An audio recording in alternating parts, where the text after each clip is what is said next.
Hello बेटा जी, कैसे हैं आप सब लोग। होप यू बेटा बहुत अच्छे होंगे और अपने नवंबर वाले एग्जाम्स के लिए बहुत जोर शोर से प्रिपरेशन कर रहे होंगे। और मैं भी मेरी साइड से पूरी कोशिश कर रहा हूँ कि मैं आपकी ज्यादा से ज्यादा हेल्प करूं, एमसीक्यूज वीडियोस बनाकर और केस स्टडीज आपके साथ शेयर करके। बेटा इसी के लिए मैं आज आपके साथ क्लास 12th का जो हमारा टॉपिक है फंडामेंटल ऑफ पार्टनरशिप, उसके ऊपर केस स्टडी नंबर 4 लेकर आया हूँ। इसके ऊपर ऑलरेडी बेटा जी 3 केस स्टडीज मैं बना चुका हूं, जिसकी वीडियो मैं आपके साथ शेयर कर चुका हूं। वो सभी वीडियोस अगर आपने नहीं देखी हैं तो वो चैनल की बेटा जी प्लेलिस्ट में आपको मिल जाएंगी, जहां से आप देख सकते हो। तो चलिए बेटा जी आज का केस स्टडी स्टार्ट करते हैं। मैं एक बार केस स्टडी आपके सामने पढ़ता हूं और फिर देखते हैं कि टीचर ने उससे रिलेटेड कौन से एमसीक्यूज हमसे पूछे हैं। डन। एक्स वाई जेड बेटा जी पार्टनर्स हैं यहाँ पर मैं इसको थोड़ा सा हाईलाइट करता हुआ चलता हूँ। एक्स वाई जेड पार्टनर्स हैं। इसमें लिखा है इनकी अपनी एक पार्टनरशिप कंपनी है, जिसकी पार्टनरशिप डीड में लिखा है कि जो मिस्टर एक्स हैं बेटा जी उनको 15% का नेट प्रॉफिट पे कमीशन मिलेगा। बेटा जी कमीशन को बेटा जी रेमुनरेशन भी बोलते हैं, समटाइम बेटा जी सैलरी को भी बोलते हैं। तो यहाँ पर बेटा जी रेमुनरेशन की जगह क्या वर्ड लिखा हुआ आ सकता है एग्जाम में? कमीशन वर्ड भी लिखा हुआ आ सकता है। वैसे आपने ज्यादातर कमीशन के पॉइंट ऑफ व्यू से ही इसको पढ़ा होगा। तो यहाँ पे मैं इसको करता हूं कमीशन। तो mister X to be allowed commission at the rate of, यहाँ पे मैं अलाउड और जोड़ देता हूं ताकि सेंटेंस ठीक से पढ़ने में लगे। Mister X is to be allowed commission at 15% of net profit after charging his commission. बेटा जी यानी इस पर हमें उसको कमीशन देना है, लेकिन यहाँ पर टीचर ने कहा है after charging such commission. Done. But before charging interest on capital, यानी हमें जो 15% बेटा कमीशन देना है वो आफ्टर चार्जिंग हिज कमीशन है, लेकिन आगे क्या लिखा हुआ है? But before charging interest on capital. Interest on capital कितना दिया हुआ है बेटा जी? हम लोगों को 10% का दिया हुआ है। यानी जो हमें कमीशन देना है बेटा जी वो नेट प्रॉफिट का 15% देना है, लेकिन उसमें से इंटरेस्ट ऑन कैपिटल माइनस नहीं होना चाहिए, ये याद रखिए। इंटरेस्ट ऑन कैपिटल 10% है। आगे लिखा हुआ है हम लोगों को जो प्रॉफिट है वो पार्टनर्स में इस रेशियो में डिस्ट्रीब्यूट करना है। क्या लिखा है बेटा जी वो भी देख लेते हैं। जो फर्स्ट 2,40,000 का प्रॉफिट है उसे तो हम कैपिटल के रेशियो में बांटेंगे, और जो नेक्स्ट 1,50,000 का प्रॉफिट होगा उसको हम इक्वली शेयर करेंगे, और जो रिमेनिंग प्रॉफिट होगा बेटा जी उसको 532 के रेशियो में बांटेंगे। क्वेश्चन में नेट प्रॉफिट बेटा जी हमको दिया हुआ है कितने रुपए का? नेट प्रॉफिट दिया हुआ है 6,90,000 का। हमें कैपिटल एक्स की दी है, वाई की दी है और जेड की, तीनों पार्टनर्स की कैपिटल दी हुई है बेटा जी। अगर मैं कैपिटल को शॉर्ट करूं तो रेशियो बना सकता हूं बेटा जी? सर बना सकते हो 25 और 20 और 15। और छोटा करूं तो बेटा जी रेशियो बन सकता है 5 से डिवाइड कर दूं सब डिजिट को, तो 5:4:3। अगर मैं कैपिटल को शॉर्ट में करूं तो रेशियो बनेगा 5:4:3। तो बेटा जी ये हमारा क्वेश्चन है, केस स्टडी है, जिसमें मिस्टर एक्स को हम 15% का कमीशन देंगे after charging such commission, but before charging interest on capital. इसका मतलब आप समझ गए होंगे कि जो भी नेट प्रॉफिट है पहले उस पर हमें कमीशन कैलकुलेट करना है, और कमीशन कैलकुलेट करने के लिए हमें आफ्टर चार्जिंग सच कमीशन वाला फार्मूला लगाना है। दो तरह का कमीशन होता है, एक होता है बिफोर चार्जिंग, जिसके लिए फार्मूला होता है net profit into rate upon 100, और अगर आफ्टर चार्जिंग आएगा तो net profit into rate upon 100 plus rate, नीचे रेट और ऐड हो जाता है आफ्टर चार्जिंग में। यहां पर लिखा है but before charging interest on capital, यानी कि जो नेट प्रॉफिट है उसमें से इंटरेस्ट ऑन कैपिटल बिना माइनस किए आपको कमीशन कैलकुलेट करना है। फिर प्रॉफिट को डिस्ट्रीब्यूट करने के लिए उसने 2-3 स्टेप्स बताए हैं कि पहले 2,40,000 तक के प्रॉफिट को कैपिटल के रेशियो में, जो कि 5:4:3 है। नेक्स्ट जो 1,50,000 का प्रॉफिट है वो इक्वली, और जो ऊपर का एक्स्ट्रा प्रॉफिट बचेगा वो 5:3:2 के रेशियो में बांटना है। इस केस स्टडी पर बेटा जी इससे रिलेटेड हमें कुछ क्वेश्चन दिए हैं। Remuneration allowed to X will be. बेटा रेमुनरेशन को मैंने क्या बताया आपको? कई बार आपको होता है कि रेमुनरेशन का मीनिंग नहीं पता होता है, तो जनरली इसका मीनिंग या तो कमीशन होता है या फिर सैलरी भी होता है। तो बेटा जी कमीशन हमने अलाउड किया है, एक्स को कितना वो हमें बताना है। इंटरेस्ट ऑन कैपिटल को हम कहाँ डेबिट करेंगे? प्रॉफिट एंड लॉस अकाउंट में, profit and loss appropriation account में, पार्टनर्स कैपिटल अकाउंट में या पार्टनर्स करंट अकाउंट में। एक्स का पहले 2,40,000 के प्रॉफिट में कितना हिस्सा आएगा वो बताना है। वाई के हिस्से में जो नेक्स्ट 1,50,000 है उसमें कितना हिस्सा आएगा। जेड के हिस्से में जो बचा हुआ प्रॉफिट है उसमें कितना शेयर जेड का होगा वो बताना है। इसके अलावा लिखा है एक्स के हिस्से में ओवरऑल कितना प्रॉफिट आएगा वो बताना है, जेड के हिस्से में ओवरऑल प्रॉफिट कितना आएगा वो बताना है, और एक्स के कैपिटल अकाउंट का बैलेंस बताना है। इतनी सारी चीजें मुझे इस केस स्टडी से आंसर का रिप्लाई करना है, यानी 8 एमसीक्यू का रिप्लाई करना है। तो चलिए बेटा जी, आइए केस स्टडी को सॉल्व करते हैं। जी बेटा जी, ये हमारा केस स्टडी है और यहाँ पर आपको समझाने के लिए एक साइड पे मैंने profit and loss appropriation account बना लिया है, सो दैट कि मैं आपको सॉल्यूशन अच्छे से समझा पाऊं। बेटा जी चलिए शुरू करते हैं। सबसे पहले तो ये देखो बेटा जी, नेट प्रॉफिट कितना है। मैं नेट प्रॉफिट को हाईलाइट कर देता हूँ, 6,90,000 रुपए का नेट प्रॉफिट है। आप जानते हैं net profit profit and loss appropriation के बाई साइड में आता है, मैंने यहाँ पे लिख दिया 6,90,000। टीचर ने कहा है कि हमें कमीशन देना है बेटा जी 15% का, और वो 15% किसका देना है बेटा जी, नेट प्रॉफिट का। और हमारा नेट प्रॉफिट कितना है, 6,90,000। तो बेटा जी यहाँ पर मैं आपको कमीशन कैलकुलेट करके दिखा रहा हूँ, 6,90,000 कितना कमीशन है बेटा जी, 15%। और बेटा जी बिफोर चार्जिंग है तो अपॉन में 100 रखूंगा, और आफ्टर चार्जिंग लिखा होगा तो बेटा जी मैं क्या रखूंगा, सर आफ्टर चार्जिंग रखा है अपॉन में 100 प्लस रेट कर दूंगा। डन, ये मैंने ग्रीन से हाईलाइट कर दिया, आफ्टर चार्जिंग है।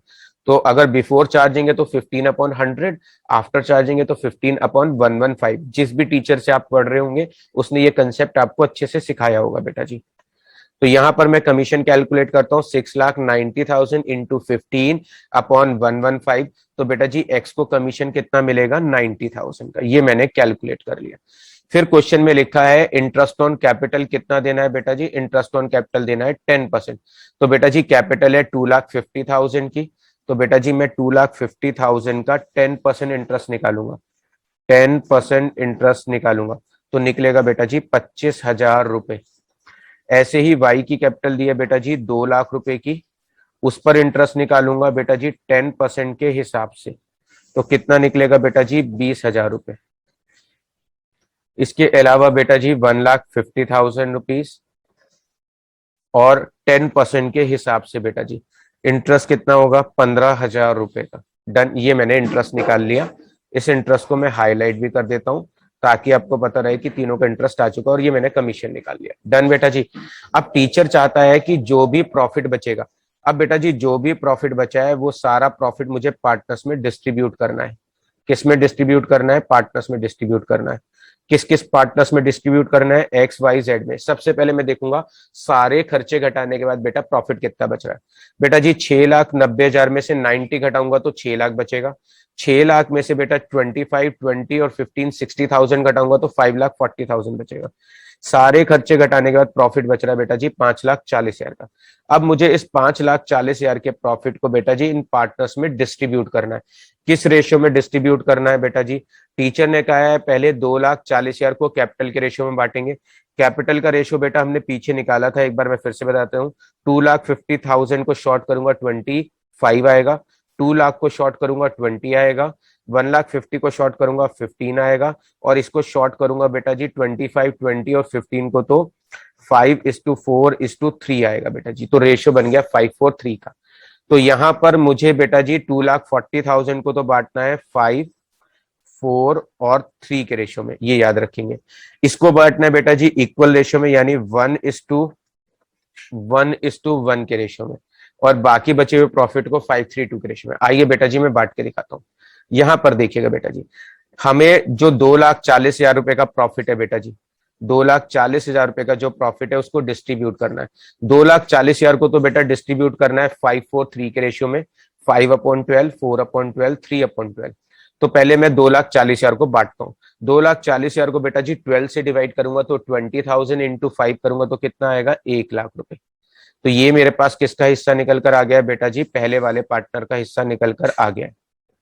डन। अब दूसरा निकालता हूं बेटा जी इसका, तो 2,40,000 का बेटा जी 4/12 करूंगा तो कितना आएगा, 2,40,000 डिवाइड बाई 12, 20 इंटू 4, 80,000। ये आ गया बेटा जी। डन। अब बेटा जी यहां पर इसको थोड़ा सा सीक्वेंस में कर देता हूं ताकि और भी रेशियो कैलकुलेट करके दिखा दूं आपको। इसका कैलकुलेट करूंगा 3/12, तो बेटा जी कैसे होगा, 2,40,000 डिवाइड बाई 12, 20 इंटू 3 बेटा जी 60,000। ये भी मैंने बांट दिया बेटा जी। डन। तीनों का प्रॉफिट बांट दिया। पहले 2,40,000 को बेटा जी मैंने डिस्ट्रीब्यूट कर दिया। अब आगे की बात करते हैं। टीचर ने कहा कि आगे का अगला 1,50,000 इक्वली बांटेंगे। 1,50,000 को तीनों पार्टनर्स में इक्वली बांटेंगे तो बेटा जी 50,000 आएगा। इसके हिस्से में 50,000 आएगा। इसके हिस्से में बेटा जी 50,000 आएगा। ये 50,000 मैंने लिख लिया बेटा जी। डन। तो ये प्रॉफिट बेटा जी मैंने 1,50,000 को तीनों पार्टनर्स में इक्वली बांट लिया आपको दिखाने के लिए। अब बेटा जी मैं बांटूंगा जो बचा हुआ प्रॉफिट है। अब देखेंगे बचे हुआ प्रॉफिट कितना है। बचा हुआ प्रॉफिट 1.5 लाख ही बचेगा या नहीं बचेगा वो एक बार देख लेते हैं बेटा जी। चलो देखते हैं। बेटा जी मेरा सारे खर्चे घटाने के बाद प्रॉफिट बचा था 5,40,000। पहले 5,40,000 में से बेटा जी कितने माइनस कर दूं। 5,40,000 में से जाएंगे 2,40,000। तो कितना बचेगा बेटा जी, बैलेंस बचेगा 3 लाख। फिर 3 लाख में से बेटा जी मैं कितने और घटा दूं, 1,50,000 जो मैंने इक्वली बांट दिए।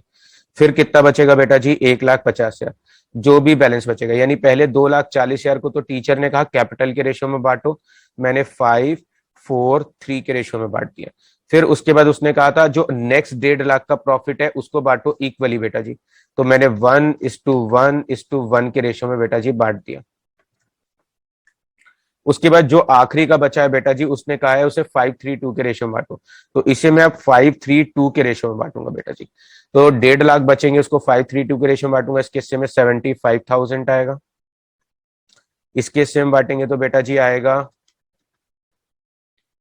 45,000। इसके हिस्से में बांटेंगे तो कितना आएगा बेटा जी, इसके हिस्से में बांटेंगे तो आएगा 30,000 रुपए। लो जी बेटा जी आ गया। अब मेरे को आंसर निकालना है। तो बेटा जी इसका टोटल प्रॉफिट यहाँ लिख लूं, आ जाएगा मेरे पास 1,50,000, 2,25,000। इसका प्रॉफिट आ रहा है 2,25,000 रुपए। लो बेटा जी यहाँ पे थोड़ा सा स्पेस का दिक्कत हो रहा है। यहाँ पे आ गया 2,25,000 रुपए। अब ऐसे ही मैं इसका टोटल कर लेता हूँ बेटा जी और इसका टोटल कर लेता हूँ। करिए बेटा जी टोटल। 80 में 50 जोड़ेंगे 130, 130 में बेटा जी इसको जोड़ेंगे तो कितना आएगा सर, 130 में 45 जोड़ेंगे तो आएगा 175। जी बेटा जी ये प्रॉफिट आ गया 175। अब अगर बात करूं बेटा जी इसकी, तो इसके हिस्से में कितना प्रॉफिट आ रहा है, 60, 50, 110 और 30, 140। जी बेटा जी तो यहाँ पर इसके हिस्से में प्रॉफिट आ रहा है 2,25,000 रुपए का। इसके हिस्से में प्रॉफिट आ रहा है 1,75,000 रुपए का। इसके हिस्से में प्रॉफिट आ रहा है 1,40,000 का बेटा जी। यहाँ पे फाइनली टोटल बराबर कर देता हूँ 6,90,000 रुपए। और इधर के साइड टोटल बराबर कर देता हूँ 6,90,000 रुपए। डन। जी बेटा जी ये मैंने आपको इस केस स्टडी का सॉल्यूशन करके दिखा दिया। अब अगर हमारे पास सॉल्यूशन रेडी है तो मैं सारे एमसीक्यूज के आंसर बहुत जल्दी से रिप्लाई करता जाऊंगा। जी बेटा जी चलिए अब हम 1 बाय 1 सारे एमसीक्यू के आंसर्स का रिप्लाई करेंगे बेटा जी। यहाँ पर बेटा जी पहले एमसीक्यू में देखिए क्या पूछा है। टीचर ने पूछा है बेटा जी कि हमारे को एक्स को कमीशन कितना देना पड़ा। बेटा एक्स का कमीशन निकला था 90,000। तो बेटा जी इसका ऑप्शन हो गया बी। डन। दूसरे में पूछा इंटरेस्ट ऑन कैपिटल को कौन से अकाउंट में डेबिट करते हैं। बेटा जी P&L एप्रोप्रिएशन के डेबिट में लिखते हैं। तो इसका आंसर हो गया बेटा जी बी। एक्स के हिस्से में 2,40,000 में कितना हिस्सा आएगा। बेटा जी एक्स के हिस्से में 2,40,000 में हिस्सा आया था, एक्स का हिस्सा आया था 1,00,000 रुपए। लीजिए बेटा जी इसको मैं हाईलाइट कर देता हूं। तो इसका आंसर हो गया बेटा जी बी। वाई के हिस्से में 1,50,000 में कितना हिस्सा आया था। वाई के हिस्से में आया था बेटा 1,50,000 में 50,000 रुपए का हिस्सा। तो इसका आंसर हो गया बेटा जी बी। डन। उसके बाद आते हैं बेटा जी जेड के हिस्से में कितना प्रॉफिट आया था। जेड के हिस्से में जो प्रॉफिट आया था बेटा जी वो आया था 1,00,000, सॉरी जेड के हिस्से में प्रॉफिट आया था बेटा जी 30,000 रुपए का। जो रिमेनिंग प्रॉफिट बचा था उसमें रिमेनिंग प्रॉफिट बचा था 1,50,000 का, उसके हिस्से में जेड में कितना हिस्सा आया था बेटा जी 30,000 का। तो लीजिए बेटा जी अगर हमने एक बार केस स्टडी को समझ के अच्छे से सॉल्व कर लिया तो मैं सारे एमसीक्यू उसके रिप्लाई बहुत जल्दी से कर सकता हूं। डन। जितना टाइम लगता है बेटा वो केस स्टडी को सॉल्व करने में लगता है, एमसीक्यू का रिप्लाई करने में तो बस चुटकी बजानी है आपको। एक्स के हिस्से में ओवरऑल प्रॉफिट कितना आया बेटा जी। एक्स के हिस्से में ओवरऑल प्रॉफिट आया था 2,25,000 का। तो इसका आंसर है बेटा जी सी। जेड के हिस्से में ओवरऑल प्रॉफिट कितना आया था बेटा। जेड के हिस्से में ओवरऑल प्रॉफिट आया था 1,40,000। तो इसका आंसर हो गया बेटा जी डी। यहाँ पर पूछा है एक्स का कैपिटल अकाउंट का बैलेंस बताओ। बेटा जी इसके लिए थोड़ी सी मुझे मेहनत करनी पड़ेगी। देखिएगा बेटा जी एक्स की कैपिटल कितनी थी। बेटा जी याद होगा आपको एक्स की कैपिटल कितनी थी। एक्स की कैपिटल थी 2,50,000 की। एक तो हमें उसे कैपिटल देना, ऊपर से मैं उसे क्या दूंगा, याद करिए सर हम कमीशन देंगे उसको। ओके बेटा जी, यहाँ पर मैं उसको कमीशन दूंगा। कितने रुपए का कमीशन है? 90,000 रुपए का मैं उसे कमीशन भी देने जा रहा हूँ। तो यहाँ पर मैंने 90,000 रुपए का कमीशन लिख लिया जो मैं उसको दूंगा। उसके बाद आते हैं नेक्स्ट पॉइंट पे बेटा जी, ये तो कमीशन दे रहा हूँ। उसके बाद मैं उसे क्या दूंगा? इंटरेस्ट ऑन कैपिटल बेटा जी। याद करिए मैंने उसे इंटरेस्ट ऑन कैपिटल कितना दिया था? तो इंटरेस्ट ऑन कैपिटल दिया था बेटा जी 25,000 रुपए का मैंने। डन बेटा जी। नेक्स्ट देखते हैं बेटा जी, हमने उसे शेयर इन प्रॉफिट कितना दिया था, याद करिए। सर हमने एक्स को शेयर इन प्रॉफिट दिया था 2,25,000। 2,25,000। अगर बेटा जी क्वेश्चन में कोई ड्राइंग होगी या इंटरेस्ट ऑन ड्राइंग होता तो मैं उसको माइनस करता। फिलहाल हमें कैपिटल देना है, कमीशन देना है, इंटरेस्ट ऑन कैपिटल देना है, शेयर इन प्रॉफिट। मैं इन सबका सम करता हूँ। 250, 340, 365, 380, 390, 590। बेटा जी इन सब चीजों का टोटल आ रहा है 590। यानी हमें इसको कितने पैसे देने हैं? 5,90,000। सी का बैलेंस आएगा, एक्स का लास्ट में 5,90,000।